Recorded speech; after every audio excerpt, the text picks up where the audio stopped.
Ano nga bang card ang magandang gamitin pang withdraw sa Korea? Watch this video kasi for sure makakatulong ito sa inyo. I visited Korea for 8 days and aminin natin, isa talaga sa iniisip natin kapag pupunta tayo ng ibang bansa ay saan ba talaga dapat magpapalit ng pera, anong card ba yung dapat natin gamitin na may mababang interest and forex rate, and saang bangko ba dapat tayo mag-withdraw. Guys, whenever I travel, I always bring these two cards with me. First, yung GCash card and pangalawa naman, yung GoTime card. Dahil based from my personal experience, yung dalawang card na to may pinakamababang forex rate and minsan wala talaga siyang withdrawal fee. When I traveled to Korea, me and my friends used these cards. Nag-withdraw kami sa Woori Bank sa Incheon International Airport dahil sabi nila Woori Bank raw yung may pinakamababang processing fee or withdrawal fee, which is true. Yung processing fee or withdrawal fee sa Woori Bank for both of these cards ay 5,000 won or pumapatak lang siya ng 207 pesos. Question is, bakit may withdrawal fee? Just like po dito sa Pilipinas, kapag nag-withdraw ka sa ibang bangko, di ba may binabayaran po tayong fee? Same goes kapag nag-withdraw po tayo sa ibang bansa. ATM withdrawal fees are charged to cover the cost associated with providing the cash withdrawal service, such as yung operation and maintenance po yan ng ATM network and the actual dispensing of cash. Another question, alin ba yung mas magandang gamitin sa dalawa? Is it GCash card or GoTime card? Para mas malinaw po, ito yung screenshots ng transaction namin. Ako, I use GCash and yung friend ko naman, gumamit naman siya ng GoTime card. Pareho po kami nag-withdraw ng 500,000 won and may kita po ninyo dyan na mas mababa inabawas sa GCash card ko compared sa kanya na gumamit ng GoTime card. So the final verdict is, mas magandang gamitin si GCash compared kay GoTime, although yung difference lang naman nila ay nasa 200 pesos. Paano nga ba kumuha ng GCash card?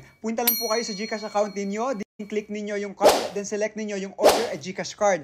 Tapos pwede nyo na po yung ipa-deliver sa preferred address ninyo. May charge lang yan na parang nasa 200 pesos or 250 pesos. Narito naman yung steps kung paano kumuha ng GoTime card. Download lang kayo ng GoTime app, then create kayo ng account. Tapos pwede kayo mag-visit sa mga GoTime kiosk to print your card. Pwede nyo pong i-check yung mga kiosk location sa website po mismo ng GoTime. Kaya naman guys, kapag pupunta kayo ng Korea, make sure na itong dalawang card nito ang gagamitin ninyong pang-withdraw. GCash card and GoTime card. Thank you guys for watching and don't forget to follow me for more practical gala tips. Happy travel!